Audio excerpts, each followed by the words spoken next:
امریکا له افغان حکومت سره تجارتي او بانکي معاملاتو ډیری بندیزونه ختم کړل. نیویارک ټایمز په یوه راپور کې ویلي دي چې امریکا تجارتي راکړو ورکړو او بانکي معاملاتو اړوند پر افغان حکومت لګېدلي ډیری بندیزونه ختم کړي دي.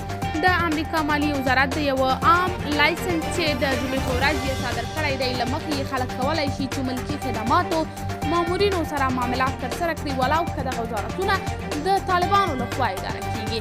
د جنرال لایسنس له مخې آرایشي یا لګژري توکي له دغه جواز څخه مستثنا دي.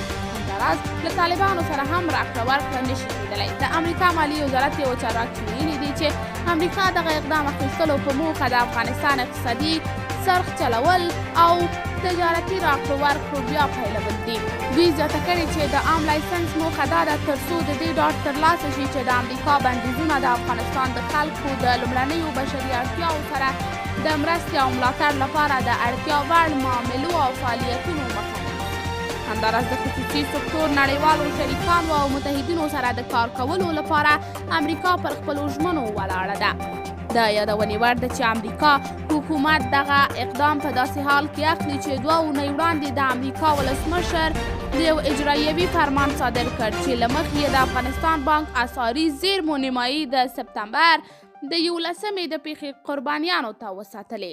قدرمن لیدونکو، تاسې د دې موضوع په هکله څه نظر لرئ؟ نظریات مو راسره په کمنټ کې شریک، ویډیو لایک او چینل سبسکرایب کړئ.